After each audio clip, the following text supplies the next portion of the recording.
Good morning, everybody. Welcome to week 8. Dr. Bob here from sunny Oregon. We're supposed to hit 90 degrees today. That's highly unusual for this area, so kind of looking forward to it. Got my summer shirt on. So good morning. Welcome to week 8. I wanted to begin by talking about a number of you who did not complete the quiz last week. Ordinarily, I don't get too concerned, but I'm starting to see some patterns here, and it concerns me, and here's why.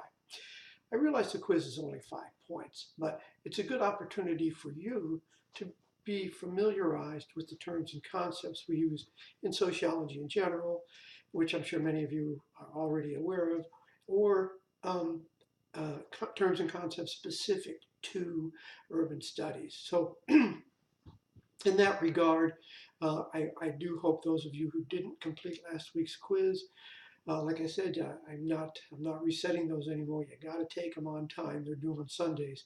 We only have a few weeks left in the course, so hang in there with me. Get those quizzes done on time. Okay, that said, research paper coming up. It's due June 4th. Again, remember that's a Sunday. Um, uh, I still have not received any feedback from some of you. And remember, I need to give you prior approval before you launch into this research paper. So hopefully you haven't waited till now to think of the subject, but if you have a subject in mind that you want to research related to urban studies, just shoot me a quick email. I'll tell you yes or no. I don't know that in all the years I've been doing this, I've said too many no's. Most of the time, students come up with some pretty good ideas, and I'm sure you will. As I may have told you before, a number of students have used the ideas in my classes on this topic to then take on to graduate school, whether they're after their master's or their doctorate, and use it again. So remember, whatever you do on this work, make sure you hang on to it. Yeah, more likely you'll be able to use it again.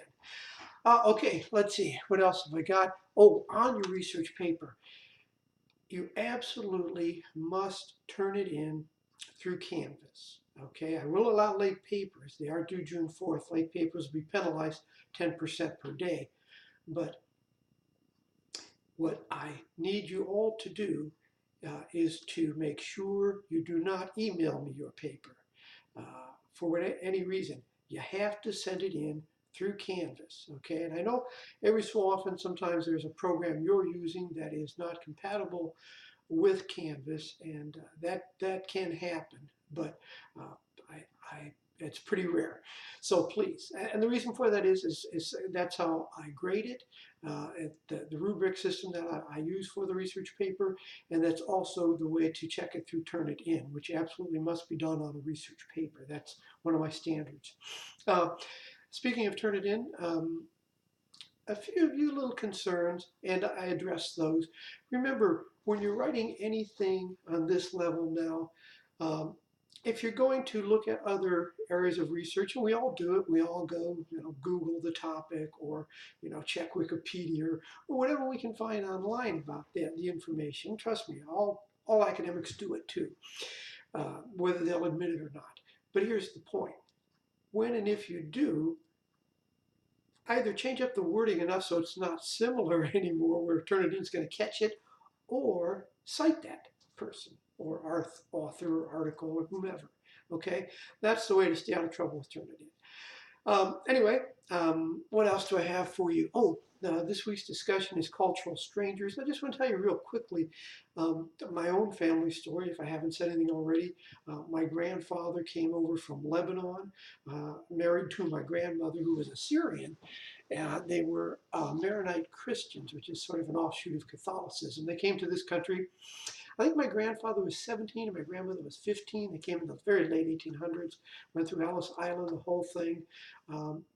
Their name, I don't know what their family name really is or was, but they were told then their name would be Curry, C-U-R-Y.